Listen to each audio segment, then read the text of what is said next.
Bonjour à tous, j'espère que vous avez passé un bon week-end de Pentecôte, 4 jours pour se relaxer, se faire plaisir, ça fait du bien. Et selon vous étiez en France, eh bien vous n'avez pas dû être dérangé beaucoup par les cons, tout simplement parce qu'ils étaient tous rassemblés dans un seul et même endroit, à Nîmes, pour la grande feria du mois de mai, la grande feria de Pentecôte.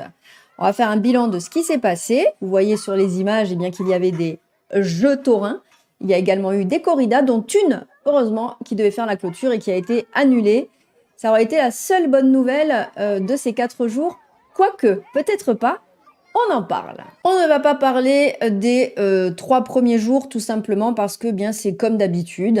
Des gens gueulent parce qu'il n'y a pas assez de toilettes pour tout le monde. Les gens gueulent parce que les boissons sont beaucoup trop chères. Les gens gueulent parce que la plupart sont bourrés et donc ils oublient pourquoi ils ont gueulé. On va surtout parler du dernier jour de cette feria, lundi, qui nous intéresse le plus, et on va voir pourquoi. C'est un rendez-vous qui attire toujours beaucoup de monde. Les traditionnelles joutes languedociennes dans le canal de la Fontaine ont une nouvelle fois déplacé les foules. Le public familial s'est régalé avec la jeune Lance Groslaine qui se produisait à Nîmes pour la 50e fois. Pour l'occasion, les spectateurs ont assisté pour la première fois à un duel féminin, mais la journée était aussi marquée par la corrida dans les arènes de Nîmes et l'Anciero de Saint-Césaire. Quant à la fête, elle se poursuivait jusqu'au soir, même si le gros orage qui s'est abattu vers 16 heures a quelque peu refroidi les ardeurs des fêtards. Les arènes de Nîmes étaient blindées, franchement pour la grande tristesse de tous les anticos que nous sommes. Alors je sais que tous les pro-corrida vont se réjouir de ça. Ça fait chier parce qu'en fait, ça n'évolue pas, j'ai l'impression, surtout à Nîmes, en fait, où les gens paient effectivement pour aller voir des taureaux se faire torturer pendant de longues heures. Voilà, on peut le voir ici.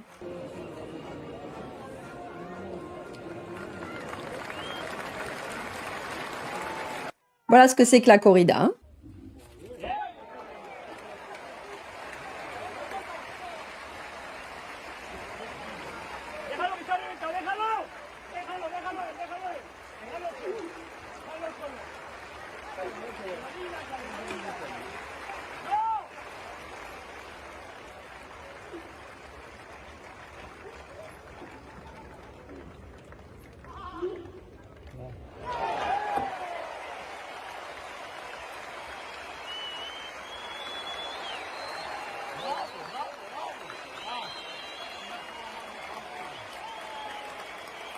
Quand je vois ça, je ne suis pas étonnée du gouvernement que l'on a, je ne suis pas étonnée que ce soit Macron qui soit au pouvoir, parce qu'effectivement, on voit bien que on a affaire à des demeurés, donc voilà. Et là, c'est Simon Casas, directeur des arènes de Nîmes. On va l'écouter, c'est intéressant.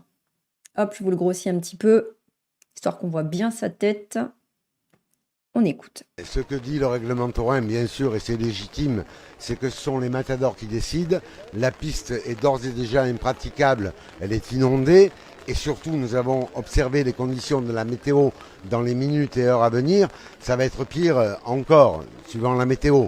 Donc, nous allons rembourser les places comme le prévoit le règlement taurin, dans des conditions qui seront indiquées, et nous ne pouvions pas courir le risque, ni pour les toreros, de blessures, parce que quand c'est impraticable, et surtout d'arrêter la corrida au 3e taureau ou au 2e taureau, parce que là, il n'y a plus d'obligation de remboursement. Donc pour le public, j'ai personnellement pris la décision que le public peut se faire rembourser sans aucun préjudice, alors que si la corrida avait commencé, mis à part les risques de blessures ou des risques majeurs, il y aurait eu le risque de ne pas pouvoir rembourser le public, parce que c'est le règlement. C'est incroyable. En 1 minute là de discours, on parle des blessures des toreros et d'argent. À aucun moment, il n'est question de taureaux. Eux qui se targuent de dire que c'est l'amour des taureaux, on l'a entendu sur la dernière vidéo avec Jean-Pierre Ricot. On est armé, ancré de cet amour du taureau. C'est un amour du taureau. Non, c'est une question d'argent. Qui le dit. Donc je pense que la décision qui a été prise, et de par les toreros et de par la direction des arènes, est une position équitable, réaliste et évidente. Regardez la piste. Écoutez, je suis très heureux, mis à part que ça finit sur une mauvaise note météorologique.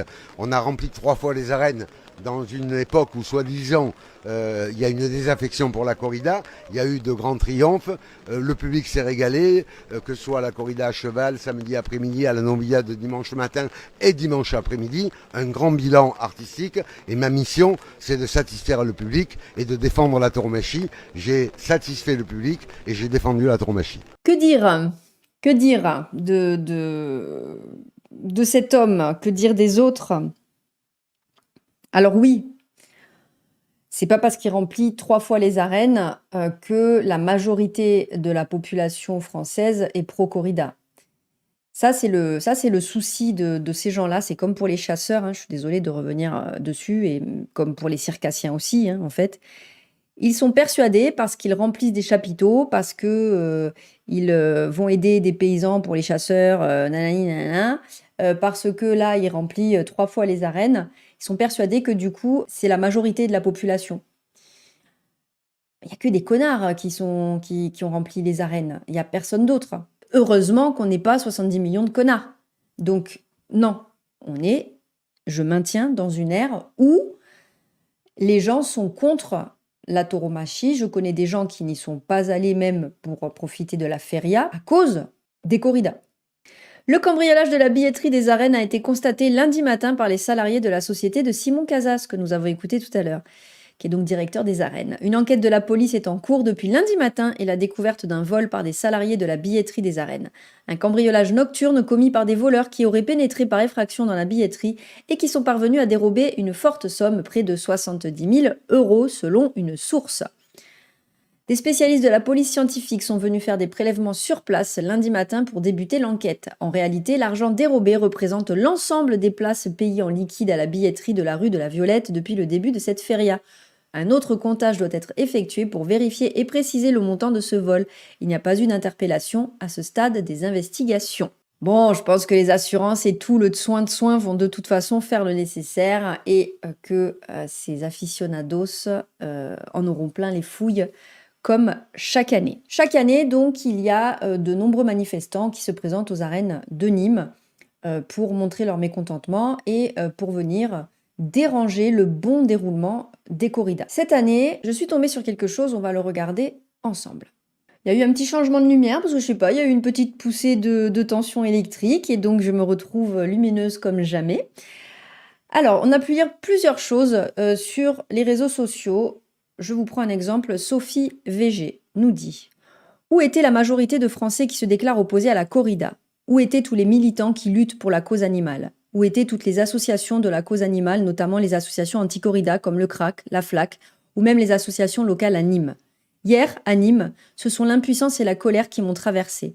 D'abord le sentiment d'avoir été abandonné et trahi par les associations animalistes et toutes les personnes qui se mobilisent pour la cause animale et qui ne se sont même pas déplacées. Pour quelle raison? Quelle excuse? Cela fait 1 an que Nathalie Valentin s'occupe de tout organiser. Cela laissait du temps pour que nous arrivions tous en nombre dans la plus importante ville taurine de France. Et malgré tout, la plupart n'ont même pas pris la peine de se déplacer et ont bien profité de leur temps libre pendant que les taureaux se faisaient torturer. Ce n'est pas en continuant à être bien gentil, bien dans le respect de la loi, derrière nos écrans que la cause avancera. Mis à part les personnes qui travaillent ou qui sont malades, vous n'avez aucune excuse.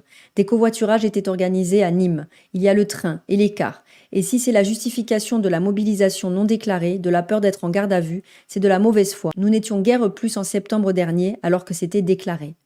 Nous étions 50 à tout casser, face à des hordes de policiers, de gendarmes et même de militaires traités comme des criminels. Si nous avions été 500, 800, 2000, ils n'auraient pas embarqué tant de militants. Le problème n'est pas le mode d'action déclaré ou non, mais bien le nombre et les petites guéguerres menées par chacun. Que c'est triste. Nous étions tellement peu que nous étions ridicules face à tous les policiers et tous les pro-corrida et aficionados. Mais quand est-ce que nous, tous les militants animalistes, nous nous fédérerons pour la cause, pour porter la voix des animaux?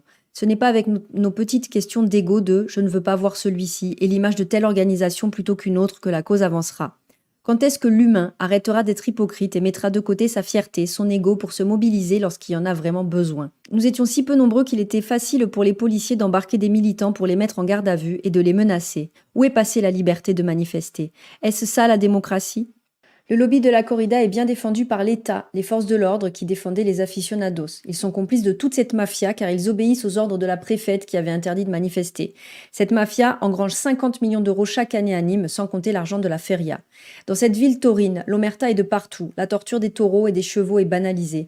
Des milliers de décérébrés s'amusent et acclament l'assassin qui trucide le pauvre animal. Pas d'opposition possible, la preuve en est. On fait taire les militants et on les embarque. La corrida est présente jusque dans les stands de la feria, avec des aliments et objets en lien avec la corrida, l'animal martyr présent comme symbole de partout. Je suis clairement dégoûtée de tout ce qui s'est passé hier. Il y a plusieurs choses. Il y a les associations, les personnalités comme Nathalie Valentin, etc., le CRAC, le FLAC, One Voice, etc., qui œuvrent pour effectivement mener des actions pour l'abolition de la corrida. De l'autre côté, il y a l'État, avec beaucoup d'argent en jeu, avec une pression faite sur le gouvernement actuel qui se laisse tranquillement pressuriser parce qu'il ne faut surtout pas offenser les aficionados, surtout pas offenser les chasseurs, surtout pas offenser les circassiens, surtout pas. Bref, il y a une répression qui est telle que les gens ont peur d'aller en manifestation. De sources sûres, je sais que la veille déjà, des voitures, des camions de CRS, des camions de gendarmerie, etc., étaient déjà présentes sur les lieux pour disperser d'éventuels anticos qui passeraient par là. Ça veut dire que l'ordre est donné de mettre toutes les brigades sur le cul des anticos. L'État, de toute façon, réprimande, casse, tape, gaze, arrache des mains, crève des yeux. On l'a vu avec les gilets jaunes. Donc on ne peut pas s'enlever ça de la tête. Maintenant, de là à dire que CRAC, FLAC et toutes ces grosses associations ont demandé à leurs membres de ne pas se présenter, je pense que c'est la colère qui leur fait dire ça. Je pense que c'est la haine de ce qui s'est passé et de voir qu'effectivement ils étaient une cinquantaine à tout casser qui fait qu'ils ont besoin de taper sur quelqu'un. Mais je pense qu'ils se trompent réellement de combat. Il y avait déjà des véhicules la veille. Donc voilà, et quand elle le dit très bien dans son texte, qu'ils étaient des dizaines et des dizaines et des dizaines à les attendre, c'est-à-dire qu'il y avait plus de flics que de manifestants, mais ça aurait donné quoi ? Ça veut dire que tout le monde aurait été gazé, voilà, et puis ça y est, fin de l'histoire. Donc effectivement, c'est peut-être plus la bonne méthode. Les gens se font démonter la gueule, quel que soit votre âge, quelle que soit votre nationalité, quel que soit votre sexe, vous allez vous faire démonter la gueule en manifestation. Donc, on est dans un pays où il n'y a plus de liberté d'expression, où il n'y a plus de liberté de manifester. Ce n'est pas vrai, ça c'est ce qu'on nous fait croire, c'est ce qu'on veut faire croire aux pays qui nous entourent quand ils ont leurs caméras braquées sur la France, mais ça n'est plus le cas. Parce que là, clairement, à Nîmes, ils attendaient, hein. Ils savaient très bien qu'il allait y avoir des manifestations. Mais ça a pris 15 minutes. C'est-à-dire que Nathalie Valentin, elle n'a pas été embarquée à ce moment-là parce qu'elle avait été retenue par deux journalistes de France 3 et je ne sais qui. Et quand elle est arrivée, les présents avaient déjà été embarqués. Ça a duré quelques minutes. À voir ce qu'il y a à faire. Je termine simplement pour vous donner les dates de la prochaine action anti-corrida. Ce sera les week-ends du 10 et 11 juin 2023. Ce sera la deuxième journée contre la corrida. #StopCorrida. Il va y avoir des actions partout en France, encore une fois. Je vous mets, si je la trouve, la carte ici, comme je fais d'habitude. Concernant Perpignan, ça se passe le 10 juin, donc place de la Victoire, de 14h30 à 17h. C'est dans le cadre de la deuxième journée contre la corrida à l'initiative des associations Alliance Éthique et One Voice et aux côtés de nombreuses autres associations qu'une action coordonnée, unitaire et nationale sera mise en place le week-end du 10 et 11 juin 2023.